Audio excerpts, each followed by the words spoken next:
আপোনালোকৰ কাৰণে NRCৰ গুৰুত্বপূৰ্ণ ভিডিঅ'লৈ আহিছোঁ। সেইটো ভিডিঅ' হ'ল এতিয়া আপোনালোকে NRCৰ ফাইনেল লিষ্টটো কেনেকৈ চেক কৰিব লাগিব যে আপোনালোকৰ লিষ্টত নামটো আহিছে নে অহা নাই। যদি আপোনালোকৰ নামটো লিষ্টত আহিছে আৰু তাত লিখা আছে একচেপ্ট, তেনেহ'লে কিন্তু আপোনালোকৰ নামটো NRCত অন্তৰ্ভুক্ত হৈ গৈছে। আপোনালোকে একো চিন্তা কৰিব নালাগে। আপোনালোকৰ NRCৰ ফাইনেল লিষ্টত নাম আহি গৈছে, আপোনালোকে ফাইনেল NRCটো লাভ কৰিব। আৰু যদি আপোনালোকে NRC লিষ্টটো চাইছে যে আপোনালোকৰ লিষ্টত নাম আহিছে, তাত লিখা আছে ৰিজেক্টেড, অথবা আপোনালোকৰ নামটো NRCৰ ফাইনেল লিষ্টত অহা নাই, কেনেকৈ আপোনালোকে এপ্ৰুভ কৰিব লাগিব বা আপোনাৰ তাত কি কি ডকুমেণ্ট জমা কৰিব লাগিব, কেনেকৈ কৰিব লাগিব, এইটো যে সম্পূৰ্ণ প্ৰচেছ ষ্টেপ বাই ষ্টেপ দেখুৱাই দি আছোঁ। আপোনালোকে জানিবলৈ হ'লে ভিডিঅ'টো সম্পূৰ্ণকৈ চাই ল'ব, স্কিপ নকৰাকৈ। আৰু যদি আপোনালোকে মোৰ চেনেলত নিউ হয়, মোৰ চেনেলটো ছাবস্ক্ৰাইব কৰি ৰাখি দিব। এতিয়া আপোনালোকে ফাৰ্ষ্ট NRCৰ ফাইনেল লিষ্টটো চেক কৰিব যে আপোনালোকৰ লিষ্টত নামটো আহিছে নে অহা নাই, বা আপোনাৰ নামটো ৰিজেক্ট হৈছে নেকি। কেনেকৈ লিষ্টটো চেক কৰিব চাই লওক। আপোনালোকে ফাৰ্ষ্ট আপোনাৰ মোবাইলৰ যিকোনো এটা ব্ৰাউজাৰ অ'পেন কৰি ল'ব। আপোনালোকে ইয়াত লিখিব NRC ফাইনেল লিষ্ট লিখি চাৰ্চ কৰি দিব। ইয়াত যিটো 1 নম্বৰত লিংক আহি যাব NRC আছাম, এতিয়া আপোনালোকে সেইটো অপশ্যনৰ ওপৰত ক্লিক কৰিব। এতিয়া কিন্তু আপোনাৰ ওচৰত NRCৰ অফিচিয়েল ৱেবছাইটটো ইয়াত অ'পেন হৈ যাব এনেকুৱাকৈ। এতিয়া আপোনালোকে ফাৰ্ষ্ট ইয়াত আপোনাৰ ব্ৰাউজাৰটো ভিতৰত ক্লিক কৰি ডেস্কটপ ছাইট কৰি ল'ব। এতিয়া এইটো হোম পেজ অ'পেন হৈ যাব এনেকুৱাকৈ। এতিয়া আপোনালোকে ইয়াত চাব, ইয়াত খালি কিন্তু এটা ছাৰ্ভিছে অ'পেন হৈ যাব এনেকুৱাকৈ। ইয়াত চাব দি আছে ফাইনেল NRC ইজ লাইভ নাও। এতিয়া আপোনালোকে তলত চাব দি আছে ক্লিক হেয়াৰ। এতিয়া আপোনালোকে ক্লিক হেয়াৰৰ ওপৰত ক্লিক কৰিব। যেতিয়া আপোনালোকে ক্লিক হেয়াৰৰ ওপৰত ক্লিক কৰিব, এতিয়া কিন্তু আপোনাৰ ওচৰত আৰু এটা নিউ পেজ অ'পেন হৈ যাব এনেকুৱাকৈ। ইয়াত ফাৰ্ষ্ট চাব দি আছে ARN নম্বৰ আৰু 2 নম্বৰত চাব দি আছে কেপচা। এতিয়া যিটো আপোনালোকৰ NRCৰ ARN নম্বৰ আছে, এতিয়া আপোনালোকে ইয়াত আপোনাৰ ARN নম্বৰটো ইয়াত বহাই দিব। বহুতে আগত কমেণ্ট কৰিছিল যে ইয়াত কেপচাটো ইনভেলিড দেখুৱায়, সেইকাৰণে ইয়াত যিহেতু আপোনালোকৰ NRCৰ ARN নম্বৰবিলাক কপি পেষ্ট নহয়, আপোনালোকে ইয়াত এটাকৈ চাই বহাই দিব লাগে। সেইকাৰণে আপোনালোকে ফাৰ্ষ্ট ইয়াত আপোনাৰ ARN নম্বৰটো বহাই দিব। তলত যিটো কেপচা দি আছে, এতিয়া আপোনালোকে ফাৰ্ষ্ট ইয়াত কেপচাটো ৰিফ্ৰেছ কৰিব। যেতিয়া ইয়াত নিউ কেপচাটো আহি যাব, এতিয়া আপোনালোকে ইয়াত আপোনাৰ কেপচা যি কেপচা আহিছে কেপচাটো বহাই দিব। কেপচাটো বহাই দি আপোনালোকে এতিয়া চাৰ্চৰ ওপৰত ক্লিক কৰিব। যেতিয়া আপোনালোকে ইয়াত কেপচাটো বহাই দি চাৰ্চৰ ওপৰত ক্লিক কৰিব, এতিয়া পেজটোত আপোনাৰ লোডিং ল'ব, আপোনালোকে অলপমান ৱেইট কৰিব।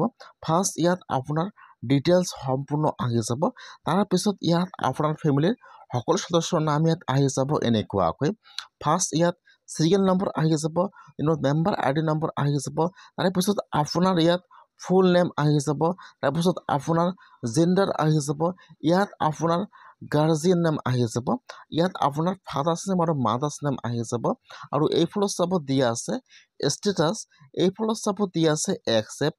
যদি আপোনালোকৰ NRCৰ লিষ্টত নাম আহিছে আৰু ইয়াত লিখা আছে একচেপ্ট, যদি আপোনালোকে লিষ্টটো চেক কৰিছে ইয়াত লিখা থাকে একচেপ্ট, তেনেহ'লে কিন্তু আপোনাৰ ফাইনেল NRCটো হৈ গৈছে বা আপোনালোকে ফাইনেল NRCটো লাভ কৰিব।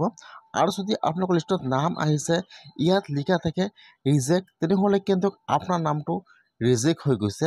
আৰু যদি আপোনালোকে আপোনাৰ ARN নম্বৰটো বহাই দিছে আৰু ইয়াত আপোনাৰ পৰিয়ালৰ সদস্যৰ নামবিলাক শ্ব' কৰা নাই, তেনেহ'লে কিন্তু আপোনালোকৰ নাম এটাও উঠা নাই বা আপোনালোকৰ NRC। যদি আপোনাৰ নামটো ইয়াত শ্ব' নকৰে বা ইয়াত লিখা থাকে ৰিজেক্টেড, তেনেহ'লে কিন্তু আপোনালোকৰ নামটো ৰিজেক্ট হৈ গৈছে বা আপোনালোকৰ NRC হোৱা নাই। যিসকলৰ নাম ৰিজেক্ট হৈ গৈছে বা যিসকলৰ লিষ্টত নাম অহা নাই, এতিয়া কি কৰিব লাগিব, কি কৰিলে আপোনালোকৰ নামটো NRCত অন্তৰ্ভুক্ত হ'ব জানি লওক। যিসকলৰ নাম ৰিজেক্ট হৈছে অথবা NRCৰ ফাইনেল লিষ্টত নাম অহা নাই, এতিয়া কিন্তু সেইসকলে কেনেকৈ নামবোৰ অন্তৰ্ভুক্ত কৰিব লাগিব জানি লওক। এতিয়া কিন্তু আপোনালোকৰ ৭১ চনৰ আগৰ ভোটাৰ লিষ্ট দিব লাগিব, বা আপোনাৰ দাদাৰ বা আপোনাৰ পৰিয়ালৰ যিজন আগৰ পৰা ভাৰতৰ বা অসমৰ নাগৰিক আছিল তাৰ কিন্তু ডকুমেণ্ট শ্ব' কৰিব লাগিব। ৭১ চনৰ আগৰ ভোটাৰ লিষ্ট অথবা লিগেচি ডাটা জমা কৰিব লাগিব। যিসকলৰ নাম অন্তৰ্ভুক্ত হোৱা নাই আপোনালোকৰ এতিয়া ৭১ চনৰ সকলো ডকুমেণ্ট দিব লাগিব, যে মোৰ পৰিয়াল ৭১ চনৰ আগৰ পৰা অসমৰ নাগৰিক বা ভাৰতৰ নাগৰিক আছিল। এইবিলাক ডকুমেণ্ট হয়, আপোনাৰ সকলো ডকুমেণ্ট শ্ব' কৰিব লাগিব।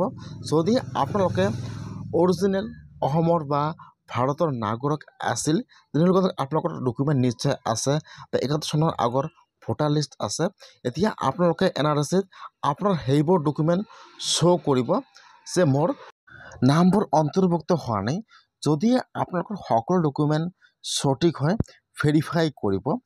তাৰপিছত যদি আপোনালোকৰ লিষ্টত নাম অহা নাই বা আপোনালোকে অৰিজিনেল ভাৰতৰ বা অসমৰ নাগৰিক হয় তেনেহ'লে কিন্তু আপোনাৰ সকলো ডকুমেণ্ট ফাৰ্ষ্ট চেক কৰিব, আপোনাৰ ঘৰত যাই ভেৰিফাই কৰিব। তাৰপিছত আপোনালোকৰ নামবোৰ অন্তৰ্ভুক্ত কৰিব। যদি আপোনালোকৰ NRC লিষ্টত নাম অহা নাই বা আপোনালোকৰ নামটো ৰিজেক্ট হৈছে আপোনালোকে একো চিন্তা কৰিব নালাগে।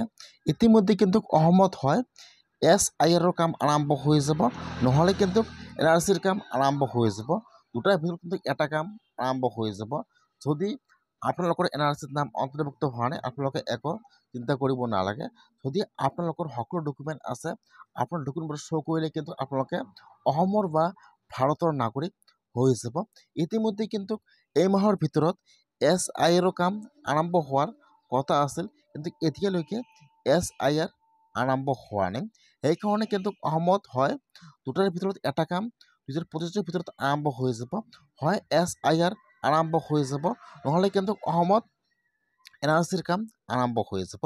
সেইকাৰণে বহুতৰ নাম কিন্তু অসমত প্ৰায় 14 লাখ মানুহৰ নাম NRCত অন্তৰ্ভুক্ত হোৱা নাই। সেইকাৰণে যিসকলৰ নাম অন্তৰ্ভুক্ত হোৱা নাই সেইসকলে একো চিন্তা কৰিব নালাগে। যদি আপোনাৰ সকলো ডকুমেণ্ট শুদ্ধ হৈ আছে তেনেহ'লে কিন্তু আপোনালোকে একো চিন্তা কৰিব নালাগে।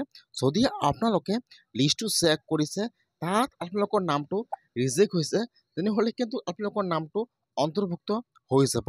আৰু যদি আপোনালোকৰ নাম একেবাৰে লিষ্টত অহা নাই তেনেহ'লে কিন্তু সেইবোৰ নাম অন্তৰ্ভুক্ত নহ'ব বা সেইবোৰ নাম লিষ্টৰ পৰা কাটি গৈছে, বা সেইসকলে ভাৰতৰ বা অসমৰ নাগৰিক নহয়। আৰু যদি আপোনালোকে লিষ্টটো চাইছে আপোনালোকৰ নামটো লিষ্টত আহিছে কিন্তু তাত লিখা আছে ৰিজেক্টেড, তেতিয়াহ'লে আপোনালোকে আপোনাৰ সকলো ডকুমেণ্ট শ্ব' কৰিব। তাৰপিছত আপোনালোকৰ নামটো NRCৰ ফাইনেল লিষ্টত অন্তৰ্ভুক্ত কৰি দিব। আজি NRCৰ গুৰুত্বপূৰ্ণ আপডেট আহি